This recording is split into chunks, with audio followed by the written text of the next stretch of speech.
இப்போ நம்ம பார்க்க போகிறது பார்த்தீங்கன்னா எக்ஸசைஸ் 6.2ல் இருக்கக்கூடிய ஃபர்ஸ்ட் சம். ஸோ இங்கே கொஷினை ரீட் பண்ணி அதை அண்டர்ஸ்டாண்ட் பண்ணி அதனுடைய ட்ராயிங்கை நீங்கள் ப்ராப்பராக வரைஞ்சிங்கன்னா சம் ஈஸியாக சால்வ் பண்ணிடலாம். இது ஒரு பாயிண்ட். செகண்ட் பாயிண்ட், இந்த எக்ஸசைஸை நீங்கள் சால்வ் பண்ணுறதுக்கு என்ன அப்படின்னா, அந்த டேபிள், அதாவது ஆங்கிள் டேபிள் வந்து நம்ம சொல்லி கொடுத்துருக்கோம் இல்லையா, இன்ட்ரடக்ஷன் வீடியோவில் இருக்குது, புக்கில் இருக்கும் பாருங்கள். ஸோ ஒவ்வொரு sine, cos, tan, theta, cosecant theta, secant theta, cot theta எல்லாத்துக்குமே ஆங்கிள் வேல்யூஸ் எவ்வளோ அப்படிங்கிறது நீங்கள் நல்லா படித்து வச்சுக்கணும். ஸோ 0 டிகிரிக்கு எவ்வளோ, 30 டிகிரினா எவ்வளோ, 45 டிகிரிக்கு எவ்வளோ வரும், 60 டிகிரி, 90 டிகிரிக்கு என்னென்ன வரும் அப்படிங்கிறத தெளிவாக தெரிஞ்சுக்கிட்டீங்க அப்படின்னா இந்த மாதிரி சம்மில் வந்து அதை வந்து நம்ம அப்ளை பண்ண வேண்டியது இருக்கும். ஸோ இந்த 2 பாயிண்ட்டு கொஷினை அண்டர்ஸ்டாண்ட் பண்ணி அந்த ட்ராயிங் கான்செப்டில் புரிஞ்சு செய்யணும் ஒன்று. ரெண்டாவது, வேல்யூஸ்க்கு வந்து கண்டிப்பாக தீட்டா வேல்யூ வந்து கண்டிப்பாக தெரிஞ்சிருக்கணும். ஓகேவா? ஸோ அந்த ரெண்டுமே தெரிஞ்சிருந்தால் நம்ம ஈஸியாக இதை சால்வ் பண்ணிடலாம். ஓகே, இப்போ ஃபர்ஸ்ட் கொஸ்டின் பார்க்கலாம். Find the angle of elevation. So angle of elevation அப்படின்னா என்னென்னா, எலிவேஷன்னாலே ஹைட்டுன்னு தான் அர்த்தம். ஓகேவா? இப்போ நம்ம வந்து இப்போது இங்கே ஒரு இடத்துல நம்ம நிற்கிறோம் அப்படின்னா, நம்ம நேராக பார்த்தோம் அப்படின்னா அது வந்து நம்மளுடைய ஐசைட். ஓகேவா? நம்ம வந்து ஐ லைனில் பார்க்குறோம், நம்மளுடைய ஐயோட லெவலில் பார்க்குறோம். அதே இப்போ ஒரு பெரிய பில்டிங் இருக்குது, அந்த பில்டிங்கை பார்க்குறோம், இல்லை ஒரு ட்ரீயை பார்க்குறோம் அப்படின்னா அது வந்து கண்டிப்பாக ஒரு உயரமான பகுதியில் தான் இருக்கும். அந்த உயரத்துக்கு நம்மளோட ஐசைட் மாறுது இல்லையா, அந்த ஹைட்டுக்கு நம்ம ஐயை வந்து மேலே ஏற்றி பார்க்குறோம். நம்ம நேராக ஐயாக இருக்கிறத விட ஒரு பில்டிங்கோ இல்லை ஏதாவது ஒரு ஹைட்டான ஒரு விஷயத்தை நம்ம பார்க்கும்போது நம்ம ஐசைட் வந்து மாறுது இல்லையா, அதுதான் நம்ம elevation, angle of elevation. Some elevation வந்து நம்மளுடைய ஐசைட் வந்து மாறும். இங்கே இருக்கிற ஐசைட் வந்து இவ்வளோ ஆங்கிளுக்கு திரும்பிடும். ஸோ இதுதான் அந்த ஆங்கிள் ஆஃப் எலிவேஷன் அப்படின்னு சொல்கிறாங்க. ஸோ ஆங்கிள் ஆஃப் எலிவேஷனுங்கிறது புரிஞ்சிச்சுன்னா, ஏன்னா இந்த வேர்டு வந்து இந்த சாப்டரில் கொஞ்சம் அதிகமாக வருது, அதனால் அதை புரிஞ்சுக்கோங்க. ஓகேவா? Okay, so find the angle of elevation of the top of a tower. இங்கே வந்து ஒரு டவர் மாதிரி கொடுத்துருக்காங்க. இந்த டவரோட டாப்பை வந்து பார்க்குறாங்களாம். ஓகேவா?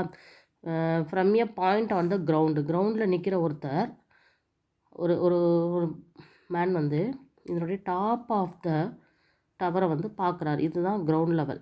ஓகே, அப்போ அந்த ஆங்கிள் ஆஃப் எலிவேஷன் தான் தீட்டா, அதுதான் கேட்குறாங்க.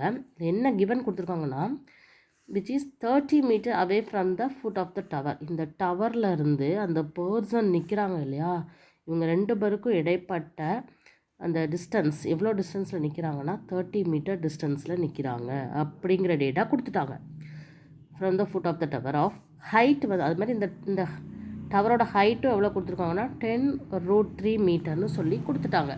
ஸோ நம்மளுக்கு ஹைட்டும் தெரியும், ஹரிசாண்டல் டிஸ்டன்ஸ் அந்த பர்சனுக்கும் அந்த டவருக்கும் இடைப்பட்ட தூரம் எவ்வளோ அப்படிங்கிறதும் நம்மளுக்கு தெரியுது. இந்த 2 டேட்டாவை யூஸ் பண்ணி தான் இந்த ஆங்கிள் ஆஃப் எலிவேஷன் தீட்டா கண்டுபிடிக்கணும். தீட்டா இஸ் ஈக்குவல் டு எவ்வளவு அப்படிங்கிறது தான் எங்கள் கொஷின். ஓகேவா? ஸோ டிஸ்டன்ஸ் வந்து என்ன கொடுத்துட்டாங்க அப்படின்னா 30 மீட்டர்னு சொல்லி கொடுத்துருக்காங்க. அதே மாதிரி அந்த டவரோட ஹைட்டும் என்ன கொடுத்துருக்காங்க 10√3 மீட்டர்னு சொல்லி கொடுத்துட்டாங்க. நம்மளுக்கு தீட்டாவை தான் கேட்டிருக்காங்க. இப்போது இது ஒரு ட்ரையாங்கிள் ஷேப்பில் நம்ம ட்ராயிங் வரைஞ்சிட்டோம். அதில் ஆங்கிள் ஆஃப் எலிவேஷன் தீட்டா வேணும். ஆனால் நம்மளுக்கு எந்த டேட்டாஸ்லாம் தெரியுதுன்னு பாருங்கள். கரெக்டாக இதான் தீட்டா அப்படின்னா தீட்டாவுக்கு நேர் ஆப்போசிட்டில் இருக்கிறது ஆப்போசிட் சைடு அப்படின்னு சொல்லுவோம்.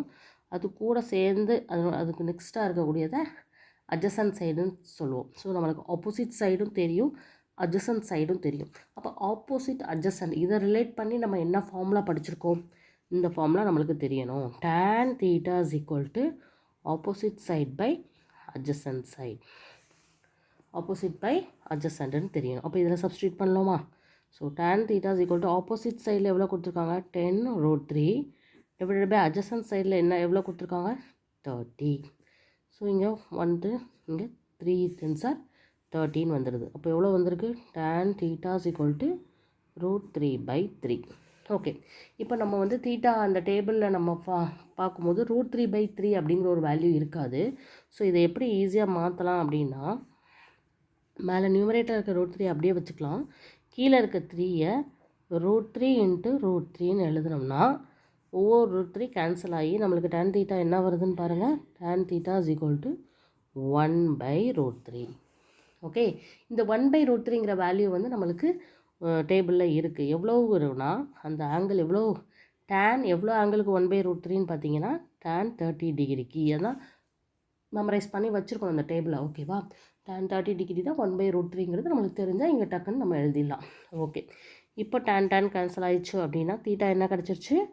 30 டிகிரி கிடச்சிருச்சு. ஸோ நமக்கு தேவையான ஆன்சர் கிடச்சிருச்சு. So angle of elevation is, அதான் நம்ம ஃபைண்ட் அவுட் பண்ணணும். So angle of elevation is equal to எவ்வளோன்னு கிடச்சிருக்கு? 30 டிகிரி கிடச்சிருச்சு. ஓகேவா? ஸோ இதுதான் இந்த ஃபர்ஸ்ட் சம். ரொம்ப ஈஸியாக தான் ஃபர்ஸ்ட் சம் இருக்குது. ஜஸ்ட் tan தீட்டா ஃபார்முலாவில் நீங்கள் சப்ஸ்டியூட் பண்ணுறீங்க.